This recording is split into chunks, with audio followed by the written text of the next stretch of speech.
Good morning, everybody. Good morning. It is Thursday. Thursday, the new Friday, because I don't know how that happened, but it has evolved to the new Friday.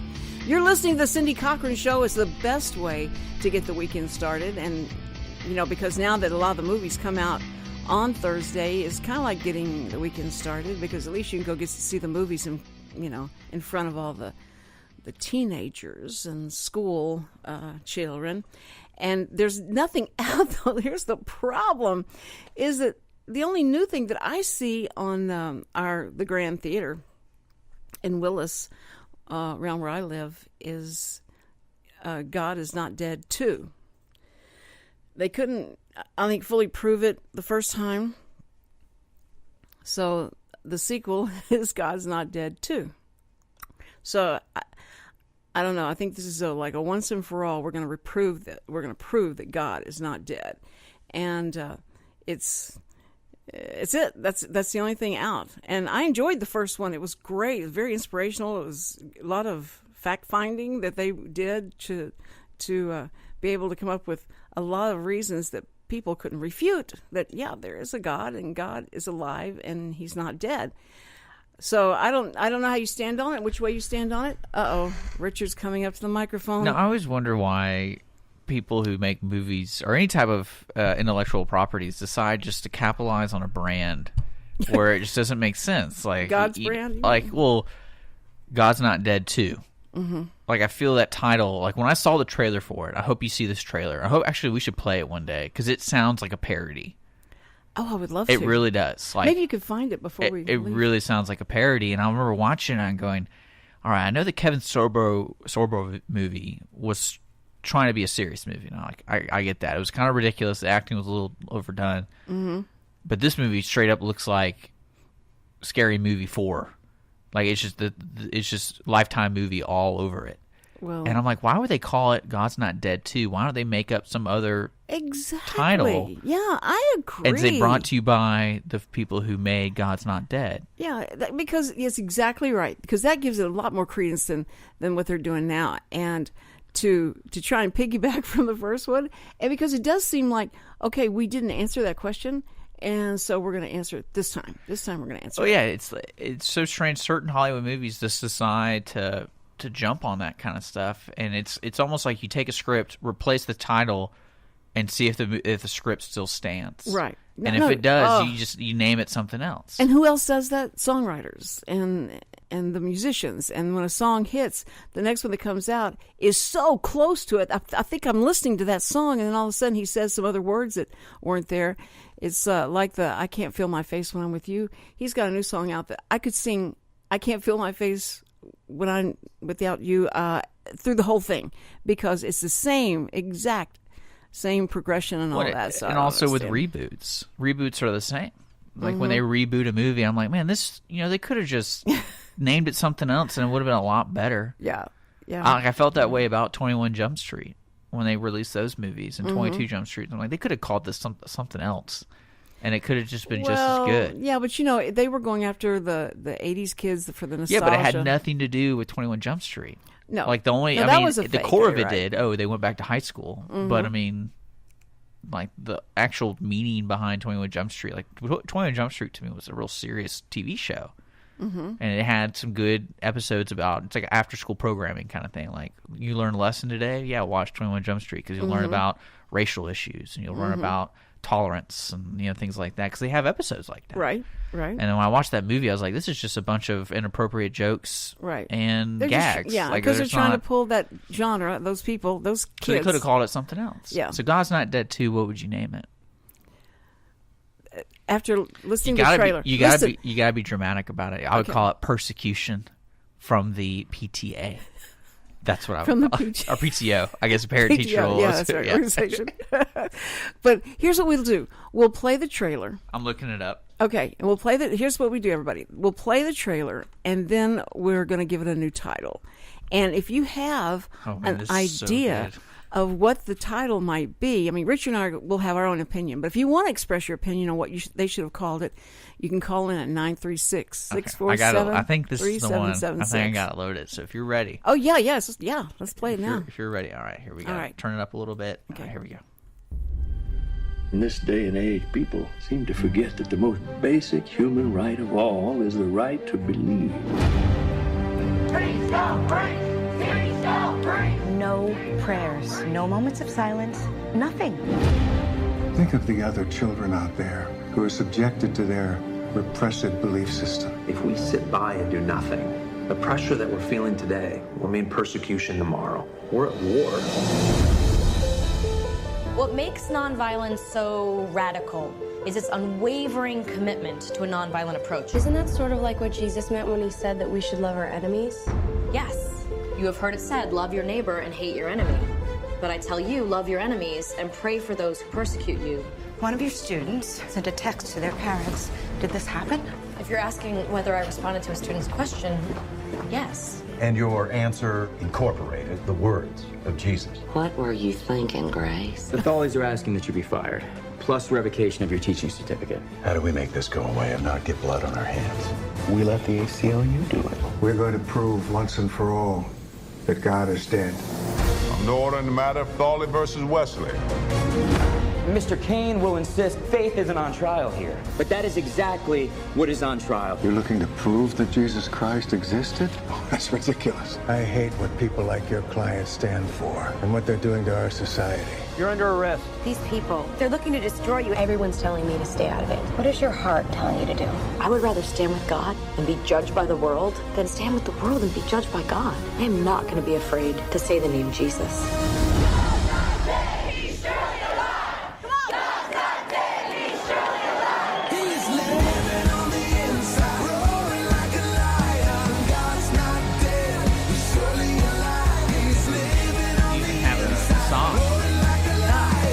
If we're going to insist that a Christian's right to believe is subordinate to all other rights, then it's not a right. You are out of order. I charge you with contempt. I accept the charge because I have nothing but contempt for these proceedings. God's not dead, he's surely alive. He's living on the inside, roaring like a lion. Is it too ironic? It's coming out April 1st. That I couldn't believe. That's what I'm so saying. Glad. I thought it was a joke. I thought this trailer was a joke. And I am so glad that it's starting Thursday here, the 31st here. So it won't be a joke. But, okay. Have you got your title? No, not yet. I'm still trying to soak all that in. I still think Melissa Joan Hart is in it. Just to let people know, Melissa Joan Hart is the teacher, if you didn't catch that. And they have a couple other actors who are well known. I'm trying to figure out. I'm looking it up. Okay. So people have an idea.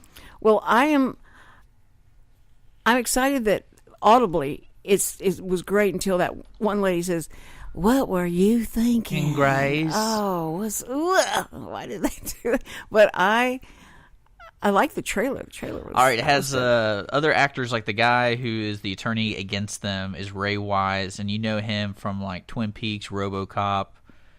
He's kind of like a B movie actor. Mm-hmm. I don't really know what his most famous role would be, but he's a pretty solid actor. And then Melissa Joan Hart. So I would call it Persecution of a Teenage Witch. I'd call it Without a Prayer. There you go. See, that's actually a legitimate title. You should have sent that to him, but like, scrap this God's Not Dead stuff and say Without a Prayer. Why they don't call me? And then we could have raised John Bon Jovi's song. Yeah, that's what costs a lot of money. Living on a prayer. No, I like the song that they've got. It's, I don't know who the group was that did that song, but it's good. So But see, the thing is with these movies, it feels like they're just capitalizing on people's beliefs in God and Christianity. I mean, like they're touching on everything. What's wrong with that? Well, remember we talked about this in the past about Christian films, how they always feel like they're catering to the audience that already knows about. And if they will forgive them for the non-quality of the. Well, no, it's more movie? of they're not trying to challenge non-believers. That's the problem with these movies. This movie is, to me, the reason I go see it because I'm already a believer and I just want to feel good about it. Yeah. And it's not more of like Passion of the Christ, which is just in your face, challenging you and all this kind of stuff. Does that make sense to you? Well, but the the history of Passion of the Christ, because that happened and it's historically recorded. But it was. I know. But I'm saying also, like, you're looking at people make movies to reach an audience. They don't just make them because they want to feel good about themselves. But I feel like movies like this, they already have their audience and they're capitalizing on it. Right. And it's similar to like kids movies, and it goes down to like, oh, I want to go see Fast and the Furious 8 because we have an audience for that. Mm-hmm. But what's weird when you have a topic like religion and trying to be progressive with it, right? They make these movies and it feels like their audiences, like people who made them, people who spent the money because they want to make money from it. They got to make it money back at least. They're not a nonprofit. You know, they're not trying to just judge just enough, but they know their audience, and they're not challenging audiences to go further in their religion. But it's more of like... You're accusing them of pandering to they totally are. But here's the deal, is that every movie is pandering to a group to try and bring the money in. No, I would say Passion of the Christ really got some other people to go see it that were not religious. Right. Because of the controversy around it, and also the guy who directed is really good, like Mel Gibson, even though he's insane.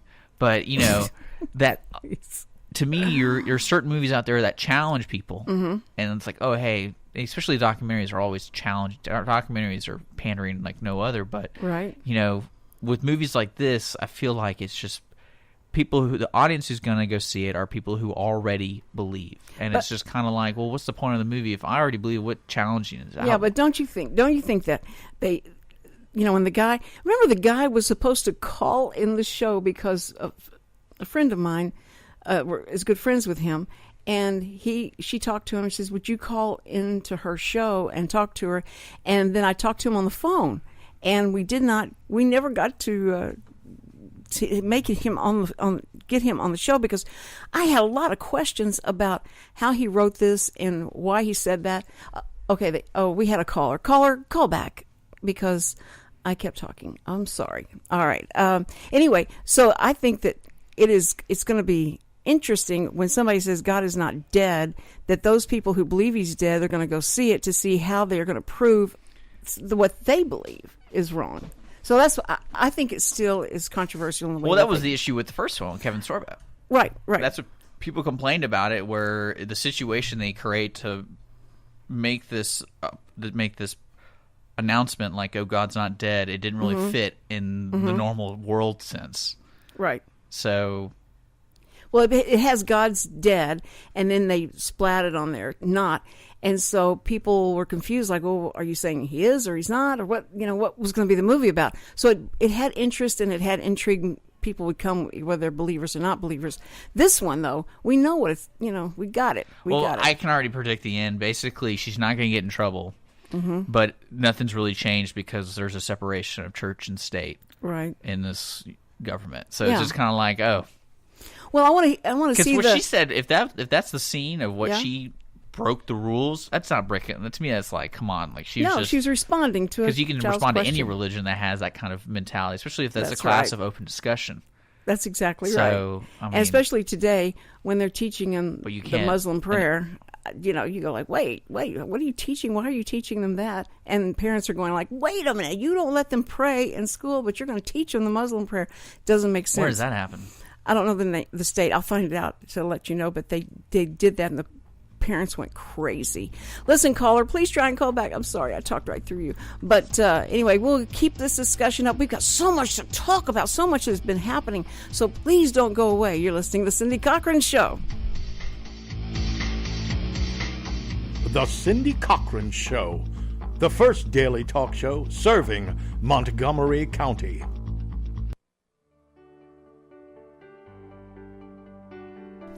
Hello, Montgomery County. I'm Rachel Baldwin with Special Olympics Texas, Area 6. Are you a fan of courage? Are you a fan of determination? Are you a fan of acceptance, grace, and skill? Then you're already a fan of Special Olympics. Make it official. Volunteer, coach, and/or compete and be a fan of dignity and acceptance. The dedication of our Special Olympics Texas volunteers provides mainstreaming experiences for athletes with intellectual disabilities. You will touch the heart of another person, and it will move you in a meaningful way that lifts the spirit. Please visit the Heart of East Texas Area 6 webpage at www.sotx.org. Also, like us on Facebook to be a fan and be part of Special Olympics Texas. Hey, this is Cindy Cochran, and now Conroe can boast of another first. The first morning live talk show, 10 to 11 a.m. Monday through Friday, right here on Lone Star Internet Radio, coming straight out of the fabulous downtown Conroe, Texas. Be the coolest guy at the water cooler, or the most informed break room dweller by listening to the fun side of the news, local, national, infinity, and beyond. The Cindy Cochran Show. You ain't heard nothing yet. I'm Lieutenant Bob Berry with the Conroe Police Department, reminding you that texting and talking on the phone while driving are not only dangerous, but also illegal in school zones and other posted areas. Drive safely and alert. In a world where everyone with a smartphone is a photographer, unique images still stand out in local newspapers, magazines, and on the internet. Writer and photographer Brad Meyer has gained a reputation for innovation and quality, specializing in an editorial approach to portraits and event photography. For information, visit bkmeyer.com or call 281-221-4812. The Cindy Cochran Show. You ain't heard nothing yet.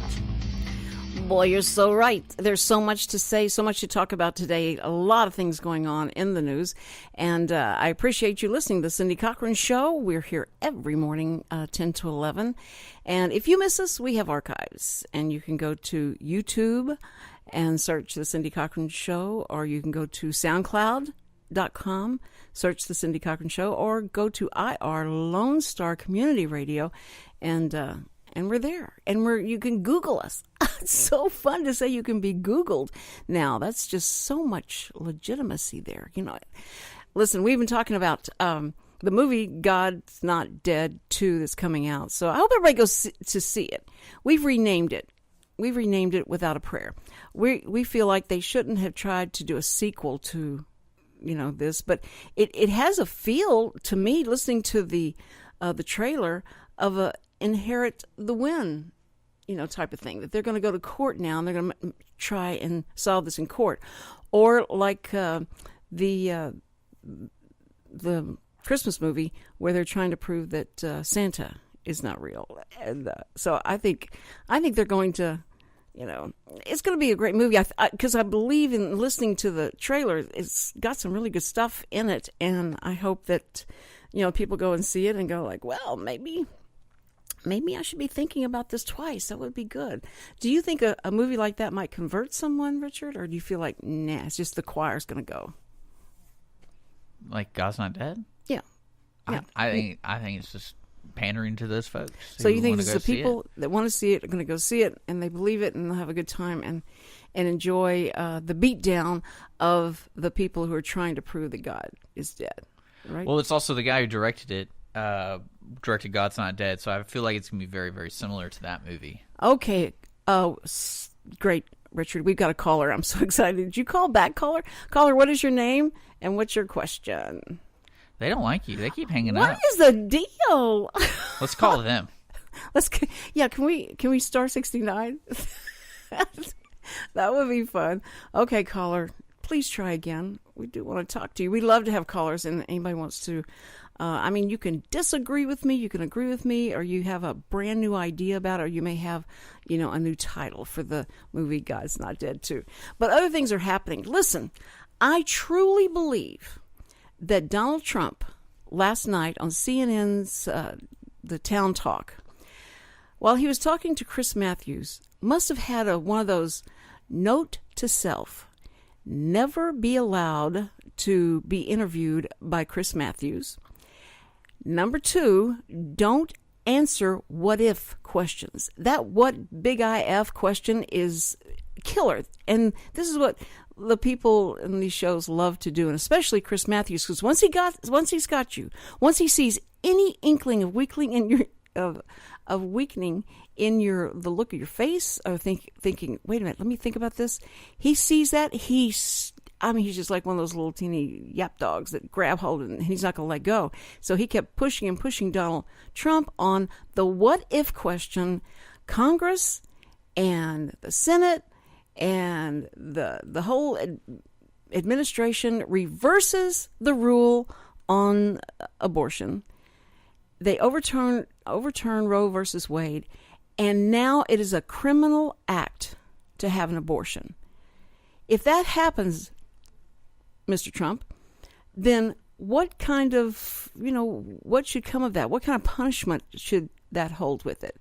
And do you think that anyone should be punished, or how would they be punished if they went ahead and got an abortion after that ruling came down and it's illegal? And so Trump he says, well, if they've made this illegal and it's the law, then they have to have some kind of punishment. And he said, you mean the woman? And he goes, well, the woman got the abortion and it was illegal. That's what she should be punished in some way. And Chris Matthews just jumped on that and just went after it. Ted Cruz has jumped on, Donald Trump, saying, how dare you say the woman should be punished? And then John Kasich jumped on it. And, of course, Hillary Clinton and them just went crazy over it. And Bernie Sanders saying, how dare he? Well, here's the deal. Then Donald Trump this morning says, well, I should have said that it is the doctor who should be punished for providing that service. And so now this has opened up the abortion issue huge. I mean, he's blown up because they feel like they got him now. And that's what a lot of the anchors are saying. They said, okay, we've got him. He's not going to come up from the count on this one. This one's got him. And he has now ruined himself with all the people that even the Republicans and the Democrats are going to come after him on this one. And it will, if he ever thought he'd ever get one woman's vote, it's gone now and all that stuff. That's so much baloney. Let's just see. Let's sit back and watch this little cycle play through itself and say, well, at least now the abortion issue is out there for everybody to discuss again. And how they would do this. I mean, in your mind, if you thought, okay, a president, the Congress, the Senate, now all Republican, believing that life that begins in a mother's womb is a separate entity in the sense of this is a person now. It has its own DNA and all, that we must treat someone who kills a mother with a baby as a double homicide. Now, that's been out there, and that this is, gaining, the feeling that this is right. This is the right way to look at it, that this is another life in there and all that. So when that life begins and when those doctors, stop that life, is that murder. Now, this is becoming, the topic of conversation today. Has the doctor committed the murder? Has the woman who came in and asked for the service committed the murder, or whatever? And, and of course, I believe that abortion is wrong. And especially late-term abortion, how they even can fathom that would be okay. And because I'm the mother, I have the child inside of me, that's my privilege, my right to do that. And my choice, your choice, lady, girl, or whatever, your choice was to have sex. You consented to have sex. When you do that, there's a responsibility that comes with that, because you might be starting a life inside of you. Now, of course, exceptions, I would have to say, if someone was raped, incest, that kind of forced pregnancy that was not your idea, was not consented by you, that person would have an option then to say, I can't carry this baby. Yes, sir. Okay, boy, he has got his eyes all wrinkled up like, what are you talking about, Cindy? Go ahead, Richard. Well, I think that's kind of unfair.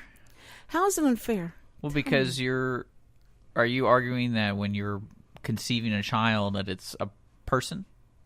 Yes. And so say someone does, unfortunately, rape you. Right. Is it that child's fault that's been conceived? That child's life, is it his fault? No, I think that should be the option of the person. But you're allowing the option to get rid of it? No, there's been forced on this person the option. Because what's the difference between that baby and the baby that this random person There is no difference. But if a 9-year-old that has had her period and is now able to conceive is raped by a member of family or somebody rapes her, and there is conception there is the option for that parent, because that child had no so it's an age recourse. thing.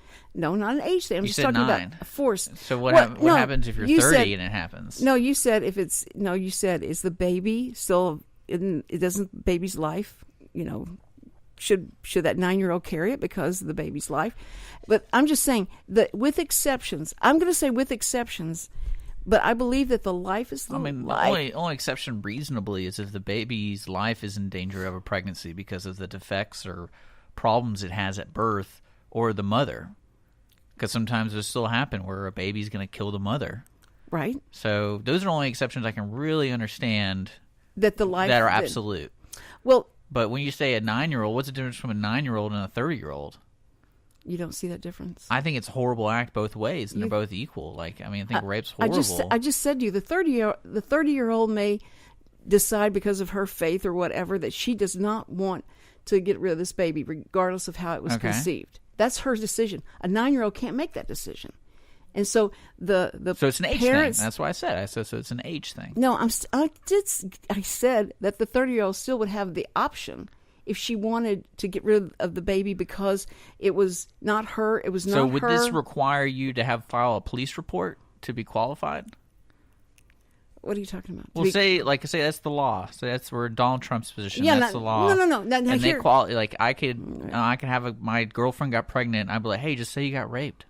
Yeah. Now here's the deal. So what's the procedure there? You got to tell them to relive their rape. And this is what I would advise Donald Trump. You ever sit and listen to some reporters say, what if the Congress and the Senate and the president all agree that abortion is illegal and it's a criminal act? What do you think would happen to the person then? He should turn around and say, Chris, you lay out that whole scenario to me. Tell me what would happen if, in case of that. You put it back on the reporter who's trying to do a gotcha question in the first place. Trump was wrong in even answering that question without it being totally laid out like, okay, so if that's not going to, first of all, it's not going to happen. So you get yourself entangled in a web of what they're trying to get you to say so that you infuriate everybody because you don't say it correctly. So that's what I was trying to say. It wasn't laid out enough to even answer your question, Richard, what they were trying to prove. But I think, man, who is advising this guy? And that should have been in his head set to go trigger as soon as somebody asks him the question, because it's going to be asked. It's also, as a politician, you can say, I don't want to answer those questions. As soon as he does that, what do you think is going to happen? I think you have a right, because what does it have to do with his campaign? Unless he's campaigning for it. No. Unless he's campaigning for one of the angles or what he wants to do politically. Right. In the world or in the United States. That makes sense, but I mean, that's like asking random questions to any type of position that has nothing to do with that position unless he plans on doing something. But he could say, I refuse to answer any what-if questions, Chris. You give me a question that is viable, and I will answer that question. But that is a what-if question. I don't do those kind of questions. And then that would be done with it. And he would... But no, I think Trump's his ego is too big. He likes to talk. Yeah, he thinks I can walk through this. I think it was like CNN, and he was answering a Q&A inside of his jet. Right. I was like, wait a second. So is somebody really talking to this guy while he's in his jet? Like, is he that important of a guy? Like, hey, you can talk to me, but you got to give me like 20 minutes. I'm in the air right now, and I got to sit down on my jet, and I'll talk. That jet was good looking. I mean, those I think it'd be great. I think it'd be great. Bernie Bernie Sanders goes, hey, I want to get on the economy class of this United flight, and I'll answer, shoulder to shoulder, like, all right, so I'm with the people here. And You're exactly right. That would be hilarious. And then he goes, but good thing I spent a little extra money and got the leg room. I got the leg room for the emergency seat. That's right. Oh, that jet looked fine. It's interesting, so fascinating that he is so wealthy and has the presence that he provides everybody here. Not presence, but his presence is so big, and that the group like us, the middle class and all that, just look at that and go, wow, and we're in awe of it. That's what's amazing about this new candidate is, wealthy people are here. There's a lot of wealthy people, right? But the thing they do is they don't show it off on a large scale. Mm-hmm. They might show it off to their friends. They might show it off like down the street on Main Street in New York. Oh, you see a limo, you see a Bugatti. Mm-hmm. But in the media, no one really, except the Kardashians, but they're not running anything for any power. Right. So this is kind of neat because it's like, hey, I got money and this is what I do. Yeah. And I didn't ask for any. I didn't ask for any of your money. I'm not using tax dollars. I'm not using any of that. I am using my own money for my own interest. I think that's. Well, it's like you're asking what's gonna. I think a trend might happen is people who are getting into post-retirement going, "What do you want to do with your life?" Mm-hmm. And someone's like, "You know what? Running for senator might be a cool thing." There you go. And I got money. I got nothing to do. Go. And so you got. Donald Trump has inspired Kanye West that he's going to be running for president, as a lot of people say. What he needs to do is he needs to be part of like a PTO or PTA or something like that. Let's just see what he does. Right, you be president of the PTO. Can you imagine him being on the city council? Or wherever he lives. That'd be fantastic. See, I think he's just opened up the doors for so many people, just broken that glass ceiling, like Hillary was going to do for all women who wanted to be president. So, but we're going to talk about this more. Believe me, we've got more to talk about. We're going to talk about Trump's campaign manager and how, Trump stands by his man. So we're going to talk about that and what the Secret Service has just come out and said. Ends the story. We'll be right back on the Cindy Cochran Show. Don't go away. The Cindy Cochran Show. Real reality radio. Lone Star Internet Radio is now bringing you the weekly business hour show each Monday morning at 11 a.m. My name is Rick Schissler, and I will be your host. Each week, we will be bringing you local, area, and national business news that you can use. The program will also feature an interview with a local or national business person who will share their own experiences, successes, and failures in operating their businesses. Our show is for anyone who already owns a business, whether they work solo or have employees, and for those who are thinking about starting their own businesses. A bit of information about myself. Again, my name is Rick Schissler, and I am a Silver Fox advisor who has over 40 years' experience as a serial entrepreneur. As a part of our show, I will offer some advice and encouragement on our monthly topic, and I will take your questions by email at rschissler@silverfox.org or call into the station at 936-647-3776. See you on the radio Monday at 11 a.m. for the weekly business hour.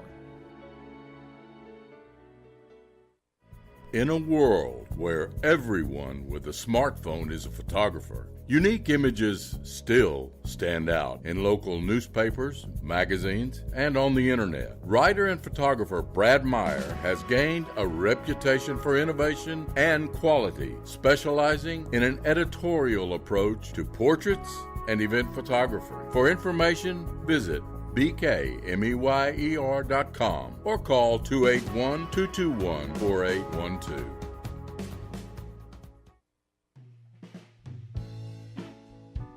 Are you interested in learning more about preparing quick, healthy, and safe meals for your family?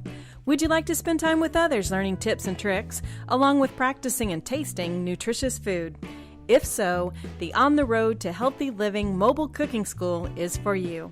Call Amy Ressler at Texas A&M AgriLife Extension Service at 936-539-7825 to find a class near you or volunteer to host a class. The Cindy Cochran Show, the first daily talk show serving Montgomery County.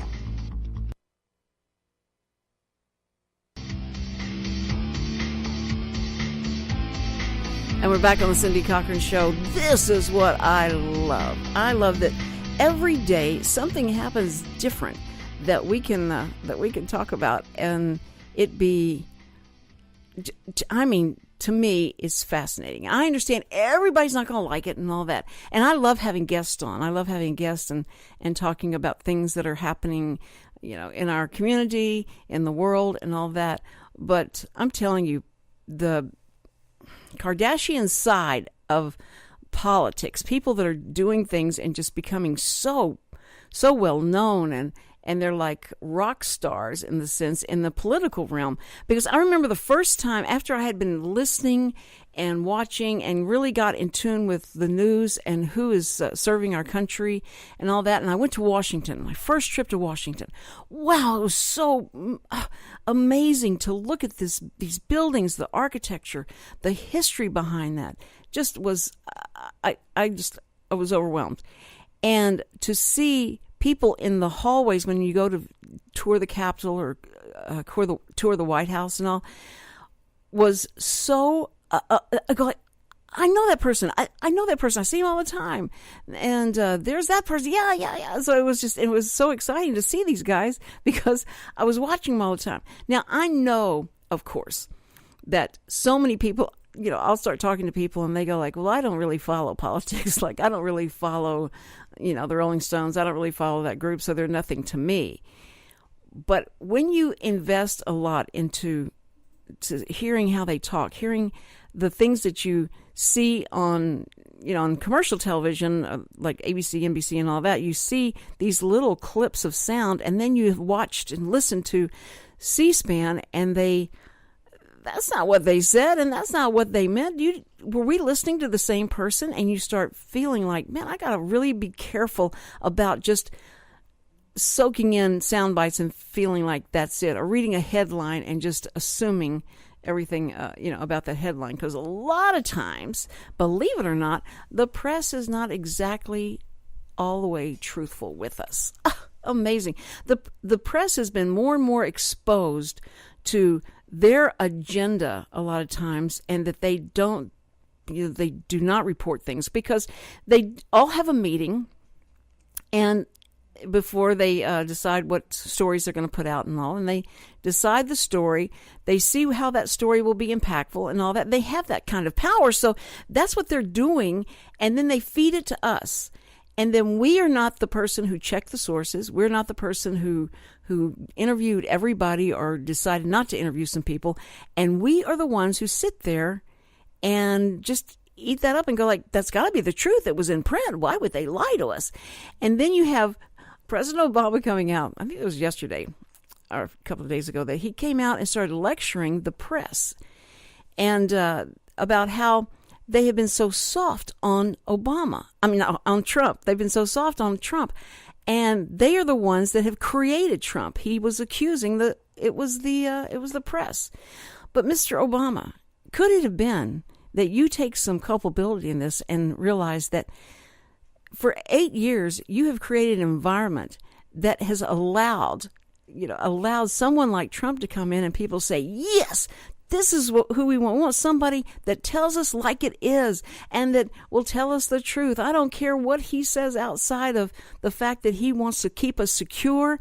He's not going to apologize to anybody, and he's for sure would not stand there and let Raul Castro lecture him on how badly the United States has treated Cuba and go on, and then have that president agree with him and said, we're right, we've done this and that. They don't see Donald Trump doing that. So they jump on board on somebody that they feel like will stand up to these other leaders. And then Fidel Castro, after Obama's left, comes out and says, we don't need you, Obama. We don't need you. We don't need any of your gifts or anything like that. We don't like you and we don't need you. Now, that was for all that hand waving and all that at the baseball game and the tango you did. There you go. All that personal interaction, and you felt like you were bonding with those guys. They still don't like you or us. So I can see where you had a lot to do with creating someone like Trump that has become so, people are following him like Pied Piper because He is saying all the things that are just opposite of what you say. I mean, the deal is, President Obama, is that you need to think about the fact that you come out and you tell us that I'm going to have, this health care for everyone, and everyone now can afford to have health care, and everyone is going to be able to still keep your doctors. Don't worry. Don't get excited. You can keep your doctors. You can keep your plan. This is just going to make it cheaper, and everybody's going to be able to save at least $2,500 each year on health care. You lied about that. And then came back to us and never apologized or said, you know what, I messed up on those numbers.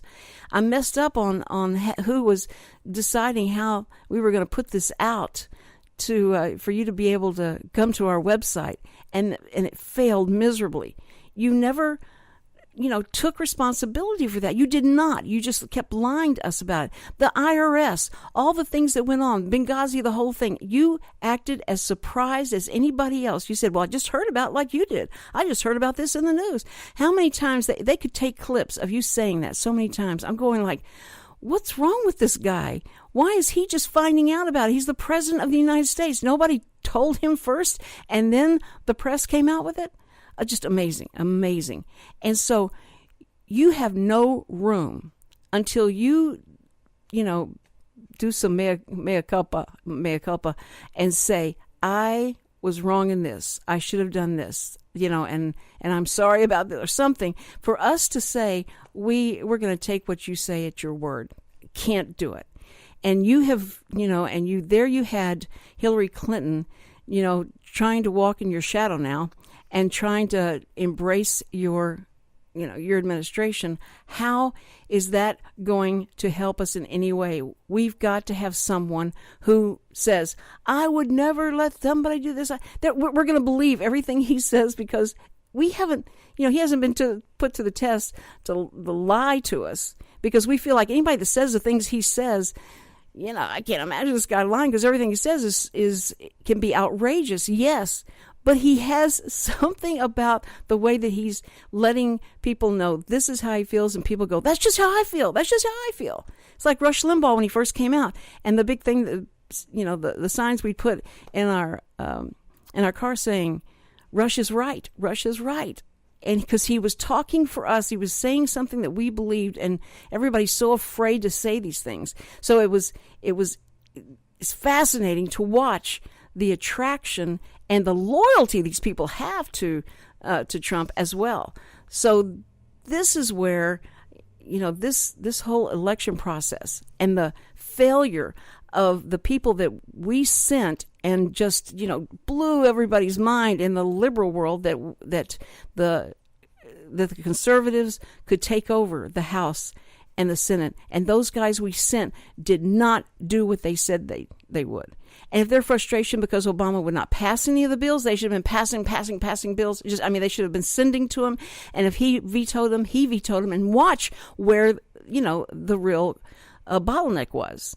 Because Reid was putting bills and not pushing them through and stacking those up.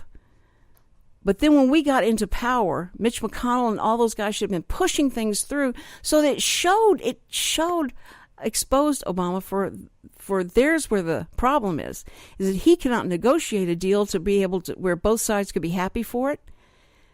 But so we bring in the negotiator, and who has said, I will get these things done. And people said, there's not going to be any wall. There's not going to be any of this. There's not going to, and we all say that because, a lot of people are feeling, because nobody's helped us. Nobody's done anything. But this guy is starting, has been convincing people all over this country.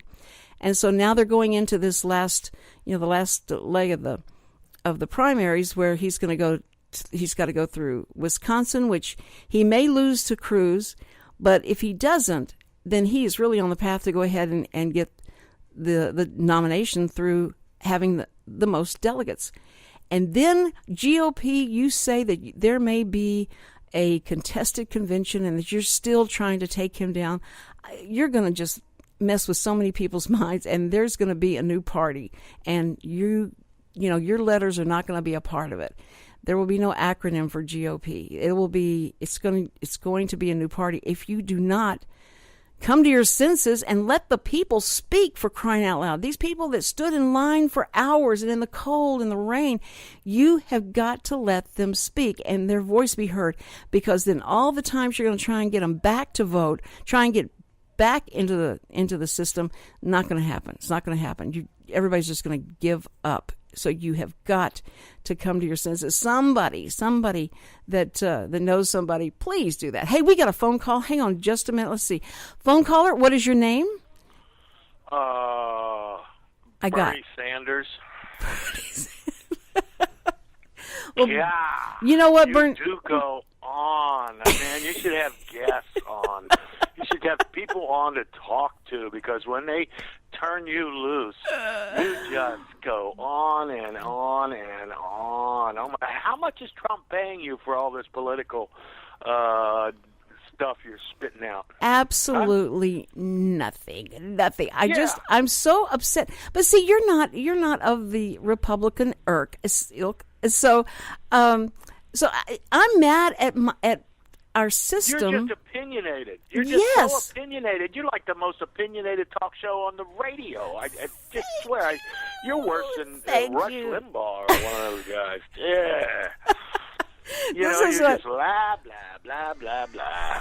I think it's because she's not prepared. I'm not prepared? Right. How would I have all that information? Shut up. How would I have all that information? Look at that. Look how much writing I've done. And what I think. I mean, I read the stuff and then I say what I think about it. That's what everybody does. I think I've done a service to the community today. By stopping me talking? Yeah, by stopping your rant. That was my sole purpose in calling. I'm sitting here working on sets and on the computer and looking at Facebook, and you're in the background just yammering, and finally we're just like, what is she talking about? What's she saying? Well, how much is Donald Trump paying her? Listen, you slept through the program yesterday. I heard. But yesterday I sat there and talked to Derek Sinkfield, and he's a Bernie Sanders. Which will be on the archives, in 3 or 4 months? Well, I'll wait till after. You finally do whatever Dick tells you have to do to finally get anything on archives. You want to air this dirty laundry? Oh, this is so rude. I know it. Well, this is the most opinionated listener on talk show radio. No, I love it. No, you can complain all you want, but now he's giving me he's giving me the wrap up. I've got to go to break, and then we'll be back on. So I'm just going to talk about how to get cleaner whites in your laundry. Okay, after this. Okay. Thank you for calling me. Hey, listen, don't call us. We'll call you. No, that's not. Okay. Yes, thank you so much for calling. It's a good thing I'm not down there. That's all I can say. I'm telling you, I'm so happy. Complaining. Okay. I'm locking the door. All right. Thank you so much, Dennis O'Connor. See, you didn't want to say his name. All right. Bye-bye. Okay, we'll be right back. Please don't go away. There's so much more to say. Here we are, the Cindy Cochran Show. The Cindy Cochran Show. You ain't heard nothing yet. Heaven's Army of Resources and Recreation Center is a 501c3 nonprofit organization featuring a 10,000 square foot building located at 19325 FM 1485 West, New Caney, Texas. At Heaven's Army, we offer over 26 different services free for all ages, from karate, dance, drug and alcohol classes, anger management, parenting, food and clothing pantries, to just name a few. We are supported solely by volunteers and private donations. Our main mission is to glorify God in all that we do. At Heaven's Army, we strive to be a hand up, not a handout. Come check us out at 19325 FM 1485 West, New Caney, Texas, or call for more information at 281-689-5864. You may also learn more about Heaven's Army by visiting our website at heavensarmyofresources.com.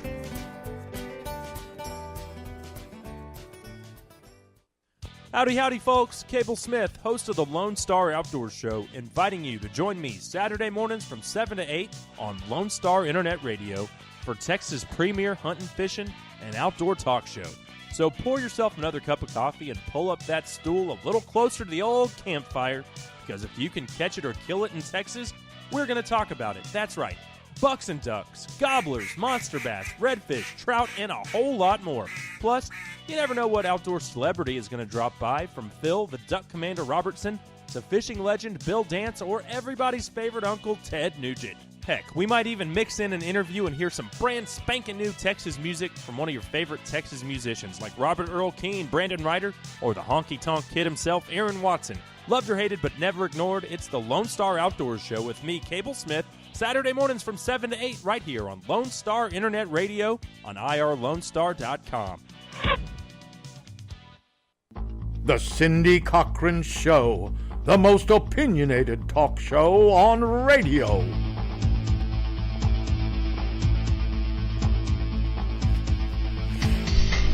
And we're back on the Cindy Cochran Show. Yes, we are. It is Thursday, and I just wanted to say, boy, have I had fun. You may not have had fun listening to me, but you never know who that those listeners are that would call in and complain. And a lot of times, like Channel 13, when I first started working there, if somebody complained about something, they took that one letter and they counted that as 1,000 people felt the same way. By the time I left, they'd gone up to 10,000 per letter is what people thought. And so they'd have to, it would be like, okay, we have to look into this and we have to change this or do something else. So I don't know how we would do it here, though. I don't know how those numbers would compute if somebody calls in and complains, or if they send emails and complain about something I've said or something I've done. We'll have to figure that out, what the numbers might compute to. But the Cindy Cochran Show is here every morning, Monday through Friday, 10 a.m. to 11. And it's the first for this area to have a daily talk show. So, this is also the first in Conroe. We had the Texas flag was right here, created right here in this area. So that's pretty cool. A first. We have a lot of firsts here. So the Cindy Cochran Show is another first, and on Lone Star Internet Community Radio. Now we'll have internet radio on there for a while, but then Lone Star Community Radio is going to be where they have the combination of the FM and also the internet, and it's going to be so cool that when you drive out of range, when you can listen to it on your car radio, you'll always have, you drive across the world, and you'll have access to the Cindy Cochran Show on irlonestar.com. And so you can tell your friends, tell them, listen to this lady, she goes on and on and on. But the people who like Trump will like this show. The people who are Republican should like this show. Except that I'm really dogging the GOP. And if you like the GOP, then you may not like me, because I'm so upset with them. And I think I'm expressing a lot of people that feel that way. If you like Bernie Sanders, you'll say, thank you, Cindy, for having Derek Singfield on and letting him talk about Bernie Sanders and that side of why he believes the way he does, and why so many youths are now flocking to him, and why Hillary Clinton is a little bit disturbed about this, getting a little bit, and a big title this morning on the Drudge Report was that Hillary's date with the FBI, and I don't think it was brought to her by eHarmony. This is going to be difficult to get around, but we'll see what kind of pull she has with Obama, and they better quit saying bad things about Obama in their little stump speeches, because he may have to give her a full pardon. So we'll see if that's going to work. It's just so much fun, so many things to look forward to. But tomorrow, wow, will we have a change of atmosphere, a total change of social culture here. We're going to have Michael Player said he wants to be on the show tomorrow, and he wants to sing some songs and talk about things that he's doing. And you remember Michael Player. He was always with me on Wednesday. So please stay tuned with us. Be with us tomorrow. And tomorrow's Friday. Yay, Friday! Here comes the weekend. You're listening to the Cindy Cochran Show, and we'll be back tomorrow. Don't miss it.